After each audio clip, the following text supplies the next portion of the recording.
कांग्रेस का यह कहना है कि इस बार हवा हमारे पक्ष में चल रही है। कांग्रेस आ रही है, बीजेपी जा रही है और बीजेपी तीसरी बार जीत की हैट्रिक लगाने का दावा करती है और दूसरी पार्टियां भी ये कह रही हैं कि सत्ता की चाबी हमारे पास रहने वाली है। हम अलग अलग जगहों पर प्रत्याशियों से बात कर रहे हैं, वरिष्ठ नेताओं से बात कर रहे हैं, सब अपनी अपनी बात के आधार पर अपनी जीत के दावे कर रहे हैं। और इस वक्त हमारे साथ झज्जर से कांग्रेस के प्रत्याशी पूर्व शिक्षा मंत्री गीता भुक्कल जी हैं। बहुत बहुत स्वागत है खबरें में। धन्यवाद कृषि। मैम, सबसे पहला सवाल यही है कि इस वक्त अलग अलग मंचों पर हम आपके भाषण भी सुन रहे हैं, तो एक बात बार बार आप लोगों की तरफ से कही जा रही है कि माहौल कांग्रेस के पक्ष में है, कांग्रेस सरकार बनाने जा रही है। इस यकीन की वजह क्या है? क्योंकि बीजेपी भी दावा कर रही है कि हमने तो काम किया, हम तीसरी बार सरकार बनाएंगे, हैट्रिक लगाएंगे। देखिए, जिस तरह से लोकसभा के चुनाव में लोगों का रुझान था, अभी ये राज्य स्तर का चुनाव है, राज्य के मुद्दे हैं, बहुत सारी चीज़ें हैं, लोगों ने मन बनाया है। बीजेपी का जो टाइम रहा है, that is a totally an administrative failure of the government. हर वर्ग परेशान है, विशेष तौर से अगर मैं बेरोजगार युवाओं की बात करूं, बेरोजगारी में पहले नंबर पर हमारा राज्य आ चुका है। किसान आंदोलन लंबे समय तक चला, किसान जो है आज भी धरना प्रदर्शन कर रहे हैं और बहन बेटियां प्रदेश में जो सुरक्षित नहीं है, खासतौर से जो पहलवानों वाला मुद्दा चला, उसको लेकर भी लोगों को लग रहा है कि बीजेपी बहुत ज़्यादा सेंसिटिव नहीं है। बीजेपी का एजेंडा केवल धर्म जाति बिरादरी के नाम पर है। जिस तरह से 2 लाख से ज़्यादा पद खाली पड़े हैं, गरीबों की बड़ी बुरी हालत है, यहाँ पर दलित अपने आप को सुरक्षित नहीं समझ रहे हैं, जो माइनॉरिटी सेक्शन है वो भी अपने आप को बहुत ज़्यादा सुरक्षित नहीं समझ रहा है, जो टोटल इंफ्रास्ट्रक्चर भी है हरियाणा का, हम लोग बहुत ज़्यादा पीछे चले गए हैं।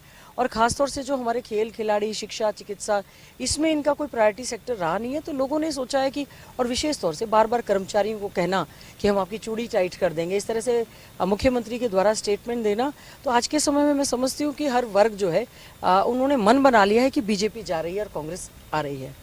झज्जर से आपको प्रत्याशी के रूप में, विधायक के रूप में कई बार यहाँ की जनता ने प्यार दिया है। आपको एक बार फिर से यकीन है कि यहाँ के लोग आपको चुनने जा रहे हैं, आप अपील कर रही हैं।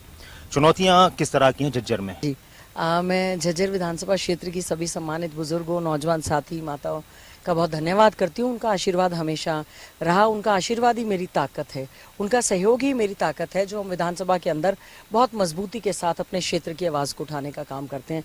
विशेष तौर से आप टोटल इंफ्रास्ट्रक्चर को देखेंगे, रोड्स की बद से बदतर हालात हैं। हमने बार बार वीडियो ले जाकर, फोटो ले जाकर सुनाने का काम किया। कूड़े के ढेर लगे पड़े हैं। सॉलिड वेस्ट मैनेजमेंट प्रोजेक्ट के लिए कई बार चर्चा हुई और कह रहे हैं कि हमने जगह आइडेंटिफाई कर रही है, जगह जगह कूड़े के ढेर हैं, उसमें आवारा बेसहारा पशु मुंह मारते हैं, मंदिरों का इतना बड़ा आंतक है। ये तो सब छोटी छोटी चीज़ें हैं। हमने हमारे समय में बहुत सारे यहाँ पर बहुत सौंदर्यकरण के नाम पर बहुत अच्छे पार्क बनवाए, स्वतंत्रता सेनानियों के नाम से, माधुराम जी के नाम से स्वतंत्रता सेनानी है, उनके नाम से पार्क बनवाया, राव मंगली राम जी के नाम से बनवाया, एक शहीदी पार्क है, सवेरा पार्क है, और पंडित श्री राम पार्क का मैं विशेष जिक्र करना चाहूँगी। हमारी प्राचीन रामलीला, यहाँ पर रामलीला काफ़ी समय से होती थी और इन लोगों ने उस पार्क को न केवल तोड़ने का काम किया, बल्कि उसके साथ साथ में बीजेपी के लोगों ने उस पर कब्जा करने का भी पूरा प्रयास किया। हमने इस मुद्दे को भी विधानसभा में उठाया और पूरी मेहनत के साथ उसको रुकवाने का करवाया। और हमारे समय में हमने जैसे यहाँ पर 4 कॉलेज दिए थे, 3 ITIs दी थी, एक state level institute of advance studies प्रारंभ दिया था। 2013 में हमारे समय में क्लासेस शुरू हो गई थी और पैसा भी था, नक्शा तैयार हो गया था। इस सरकार ने 10 साल के अंदर, तो 11 मैं कहूँगी, इन्होंने उस पर बिल्डिंग बनाने का काम नहीं किया। इतना बड़ा इंस्टीट्यूट हमारा ड्रीम प्रोजेक्ट था, बल्कि बीच में बीजेपी सरकार उसको शिफ्ट करना चाहती थी, हमने उसको रोका। हमने इंजीनियरिंग कॉलेज बनाए, हमारे यहाँ थर्मल पावर प्लांट्स आए। इस सरकार में बीजेपी एक भी काम नहीं गिनवा सकती जो हमारे क्षेत्र के लिए किया हो। लोग इस बात पर यकीन कर पाएंगे कि विधायक तो काम करवाना चाह रही थी, लेकिन लोगों को तो अपेक्षा विधायक से होती है ना, तो आप इस बात को कैसे समझा पाएंगे कि जो हमारे यहाँ के साथी हैं वो बहुत हमारे मतदाता बहुत ज़्यादा विजिलेंट हैं। आजकल सारी दुनिया जो है वो अखबार भी पढ़ती है, टीवी भी देखती है, लाइव टेलीकास्ट भी देखते हैं। वो तो कहते हैं बहन जी काम हो ना हो आप वही लड़ाई अच्छी लड़ते हो। दूसरी बात क्या है, पढ़ा लिखा युवा जो है हमारा, बेरोजगार युवा, या तो वो अनएम्प्लॉयड है या वो अंडर एम्प्लॉयड है, उसकी as per the qualification of the जो बच्चा है उसको जॉब नहीं मिल रही है। हरियाणा कौशल रोजगार के निगम के तहत जो है उसको एक कच्ची नौकरी दी गई या सक्षम के तहत कच्ची दी गई, जबकि 2 लाख से ज़्यादा पद खाली हैं, 40,000 तो केवल एजुकेशन डिपार्टमेंट में खाली हैं। पता नहीं क्या बात है, सरकार उन बच्चों को अपनी योग्यता अनुसार जो है दे नहीं रही। यही कारण है कि बच्चे क्राइम की ओर जा रहे हैं, यही कारण है कि नशे की चपेट में हमारा युवा आ गया, जो कि बहुत बड़ा चिंता का विषय। आपने देखा होगा आदरणीय राहुल गांधी जी भी आए और हमने मैनिफेस्टो में भी इसके लिए कि क्या समाधान हो सकते हैं प्रयास किया है। नौकरियों की आपने बात की, नौकरियों का जिक्र किया, बीजेपी भी रोजगार को लेकर एक बड़ा दावा करते हैं कि हमने बिना पर्ची खर्ची के नौकरी दी हैं, 2 लाख नौकरियों का आपने वादा किया है, वो भी इसी तरह से वादा कर रहे हैं कि हम पक्की नौकरी देंगे। इस बीच आपकी पार्टी के कुछ विधायकों के बयान काफ़ी वायरल हुए कि इतने वोट पर इतनी नौकरियां, हम ऐसा करेंगे, तो उसको भी वो मुद्दा बना रहे हैं कि कांग्रेस आएगी तो फिर इसी तरह का हाल होने वाला है। देखिए, बीजेपी तो पर्ची खर्ची विद अटैची वाली सरकार है। एचपीसी के दफ्तर में इनके ऑफिसर्स पाए गए। अब तो बीजेपी के जाने के दिन आ गए। लोगों को विश्वास है कि बीजेपी ने क्या कारण है कि पढ़ा लिखा युवा धक्के खाता रहा। और सबसे बड़ी बात देखिए, हरियाणा के युवाओं को हरियाणा में पहला हक है। इन्होंने ज्यादातर जो नौकरियां दी हैं वो बाहर के युवा हैं। हमारे लोग जो आईएएस में टॉपर हैं, आईआरएस जा रहे हैं, आईएएस में टॉपर हैं, लेकिन हालात ये है कि उनको हरियाणा में तो आप वो नौकरी मिल नहीं रही और वो बाहर टॉपर हैं। तो बीजेपी की जो पॉलिसी है वो बहुत ही गलत रही है, जिससे कि हमारा बेरोजगार युवा पढ़ा लिखा धक्के खाता रहा, बहुत परेशान है। जो हालात बीजेपी के हैं इस समय, लोगों ने पूरी तरह से हरियाणा में बीजेपी को नकारने का काम किया है। कितनी सीटें लगती हैं आपको बीजेपी की इस बार? हमें क्या पता बीजेपी की, हम तो 90 की 90 सीटों पर मजबूत दावा पेश करते हैं और उम्मीद करते हैं हम बहुत थम्पिंग मेजोरिटी के साथ जीतेंगे। आपने अपने घोषणा पत्र का भी जिक्र किया, आपने गारंटी दी है और आप उसकी चेयरपर्सन भी हैं घोषणा पत्र समिति की, कमेटी की। तो एक बात, बीजेपी के नेता भी, प्रधानमंत्री खुद यहाँ पर आ रहे हैं, कह रहे हैं कि हिमाचल का हाल देखिए कि हिमाचल में क्या है। कांग्रेस कॉपी पेस्ट कर रही है कि जो वादे कर्नाटका में किए, जो हिमाचल में किए, वो हरियाणा में किए, और वो मिसाल दे रहे हैं कि हिमाचल में देखिए कुछ भी वादा पूरा नहीं हुआ तो यहाँ कैसे कर दें। देखिए, हमारे जो 7 वादे हैं वो हमारी गारंटी है। 7 वादे, पक्के इरादे, सभी चीज़ें फाइनेंशियल इम्प्लीकेशंस के साथ डिस्कस करके हमारे माननीय राष्ट्रीय अध्यक्ष मल्लिकार्जुन खड़गे जी से सब चीज़ें डिस्कस होने के बाद आदरणीय चौधरी भूपेंद्र सिंह हुड्डा जी पूर्व मुख्यमंत्री व सीएलपी लीडर हैं, बहुत बड़ी बड़ी मीटिंग के बाद हमारा ये घोषणा पत्र तैयार हुआ है, जिसमें हमने अलग अलग जगह पर जाकर न्याय चौपाल सभी से बातचीत करने के बाद किया। जहाँ तक फाइनेंशियल इम्प्लीकेशंस की है, हरियाणा की और दूसरे राज्यों की स्थिति और परिस्थिति में बहुत अंतर है। ऐसी हमारे यहाँ कोई भी दिक्कत नहीं है। जो भी वायदा हमने किया है उसको पूरी तरह से पूरा करने का काम करेंगे, क्योंकि मैंने कहा ठीक है, देश के प्रधानमंत्री जी, हम उनकी इज्जत करते हैं। उन्होंने कभी भी नहीं पूछा कि आपने हरियाणा में क्या वायदे किए थे और 10 साल की सरकार में आपने क्या वायदे पूरे करने का काम किए थे। देश के प्रधानमंत्री जी ने सबको कहा कि 15 लाख रुपए आपके खाते में आएंगे। अब इतने साल हो गए, 11 साल हो गए, 15 लाख सब लोग ढूंढ रहे हैं। तो जो कांग्रेस का वायदा है वो कांग्रेस की गारंटी है। और हम लोगों ने, और आदरणीय राहुल गांधी जी ने विशेष तौर से एक बात कही कि आपको वही घोषणाएं करनी है जो फिजिबल हैं। तो ऑल दीज आर फिजिबल, सभी स्टेट्स में हैं। तो हरियाणा तो कोई हमारा बहुत मरू स्टेट नहीं है, अच्छी इकोनॉमी है यहाँ की। अब इन्होंने भी तो अपने घोषणा पत्र में 2100 लिखा है ना, हमारे कॉपी पेस्ट करके, हमने 2000 कहा तो इन्होंने कॉपी पेस्ट कर लिया उसको, हमने जो लिखा है इन्होंने नेक्स्ट डे कॉपी पेस्ट कर लिया। तो इन्होंने तो कॉपी पेस्ट ही करना है, करना कुछ नहीं है। कांग्रेस के अंदर महिलाओं का अपमान किया जा रहा है, वो बार बार कुमारी सैलजा का जिक्र करते हैं, इशारे करते हैं। आपने खुद बयान सुना होगा कि हर मंच से बीजेपी के नेता दलितों की बात करते हो, ओबीसी की बात करते हो, कह रहे हैं कि कांग्रेस के वक्त में ये वर्ग बहुत ज़्यादा परेशान रहते हैं, अत्याचार होते हैं इन पर। देखिए, बीजेपी तो कुछ भी कहती रहे, और कांग्रेस के राज में महिलाओं का, दलितों का पूरा सम्मान था, है और रहेगा। जिस प्रकार से बहन कुमारी शैलजा जी, जो हमारी कांग्रेस पार्टी की बहुत ही वरिष्ठ हमारी नेता हैं, जनरल सेक्रेटरी इंचार्ज हैं, इस समय सांसद हैं, पूरा मान सम्मान है उनका पार्टी में। बीजेपी और ये मीडिया की देन है बार बार इस तरह का कहना। बीजेपी वालों से अगर पूछें तो सुनीता दुग्गल आईआरएस छोड़कर आई, उनको दी और वो 3.5 लाख वोटों से जीती, और बिना किसी कारण के उनकी टिकट काट दी गई। क्या वो दलित नहीं है? क्या वो महिला नहीं है? और यहाँ के दलित मंत्री थे, 2 बार जीते हुए थे और पीडब्ल्यूडी मंत्री बना रखे थे, उनकी टिकट काटी, तो क्या वो दलित नहीं है? पटौदी से विधायक थे, उनकी टिकट काटी, क्या वो दलित नहीं है? दलितों की बात ये लोग करते हैं, ऐसा दलितों के लिए किया क्या है इन्होंने? ऐसे एक बैकलॉग सारा खाली पड़ा है। शेड्यूल कास्ट कमीशन रो पिट के मुश्किल से इन्होंने बनाया, और 100 गज के प्लॉट हमने गरीबों को दिए थे, इन्होंने 1 इंच भी किसी को जगह देने का नहीं काम किया।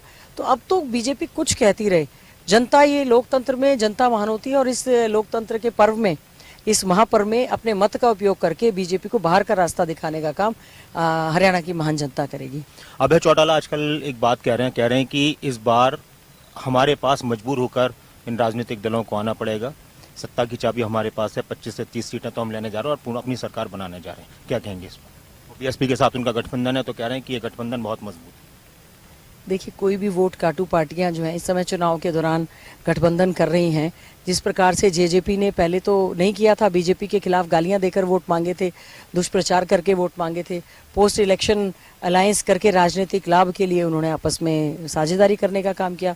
और जहां तक कांग्रेस की बात है, हम तो पूरी तरह से मजबूती से, अकेली पार्टी है जो मजबूती से ये दावा पेश करेगी और दूसरी पार्टियों को क्या करें, उनको क्या आवश्यकता पड़ी थी, सभी ने पोस्ट मतलब जो ये इलेक्शन में अपना समझौता करने का काम किया है।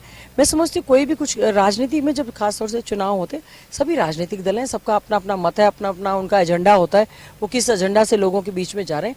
यहाँ तो क्लियर लोगों ने मन बनाया है, बीजेपी तो जा रही है और कांग्रेस आ रही है और बाकियों का खाता खुलने वाला नहीं है।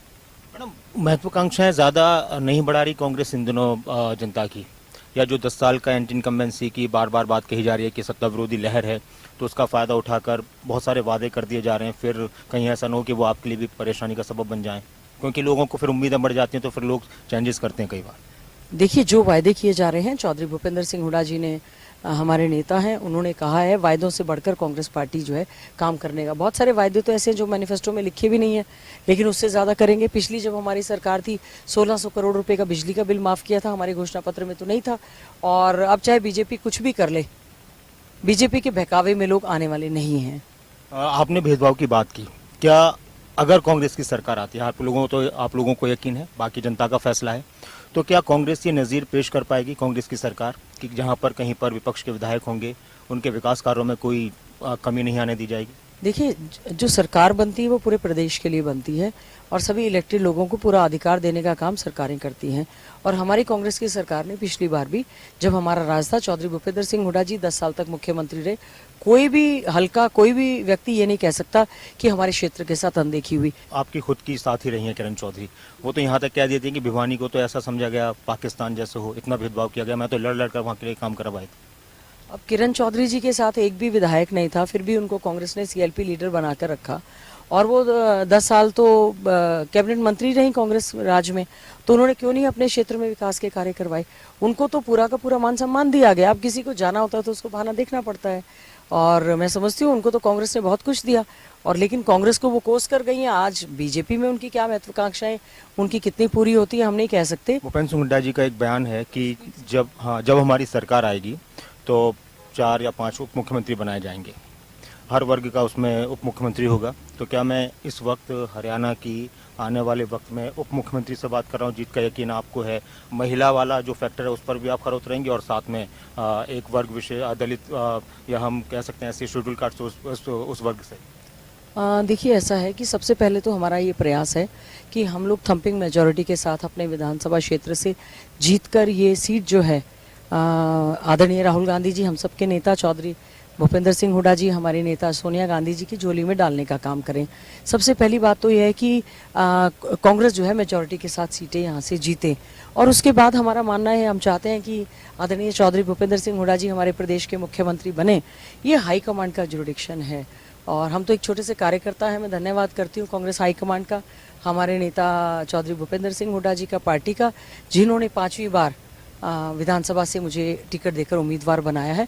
हम तो हल्के की जनता से हाथ जोड़कर यही अपील कर रहे हैं, मजबूती से आपके लिए काम किया है, मजबूती से आपके लिए काम करेंगे, झज्जर को 1 नंबर का विधानसभा बनाने का काम करेंगे। बाकी जिम्मेवारी कोई भी मिले, और मैं समझती हूँ जैसे घोषणा पत्र कमेटी का अध्यक्ष बनाए जाने की जिम्मेवारी मिली, उसको हमने बहुत ही बखूबी अच्छे ढंग से निभाने का काम किया है। बाकी अभी हमारा ये प्रयास है कि हम बहुत अच्छे से झज्जर विधानसभा क्षेत्र से जीतकर यहाँ से विधायक बनकर जाएं। बहुत बहुत शुक्रिया गीता भुक्कल जी, खबर अमृत के साथ जुड़ने के लिए, बात करने के लिए। गीता भुक्कल जो धन्यवाद नासिर कुरैशी जी आपका। बहुत बहुत शुक्रिया मैम। तो गीता भुक्कल जी, जिनको पूरा यकीन है अपनी जीत का भी और कांग्रेस की सरकार आने का भी, साथ में उन्होंने ये भी कहा कि पार्टी जो भी जिम्मेदारी दे वो हर जिम्मेदारी निभाने के लिए तैयार है, लेकिन पहली जिम्मेदारी सभी की यही है कि कांग्रेस की सरकार आए। बाकी उन्होंने ये भी कहा कि झज्जर की लड़ाई जिस तरह से उन्होंने लड़ी है, और आने वाले वक्त में जब उनकी सरकार बनेगी तो वो झज्जर को 1 नंबर की विधानसभा बनाने की पूरी कोशिश करेंगी। अब देखना होगा कि इस बार झज्जर के लोग उनको कितना प्यार देते हैं और वो प्यार वोटों में कितना तब्दील होता है। अपने कैमरा पर्सन शरद के साथ मैं नासिर कुरैशी, खबर अभी तक के लिए।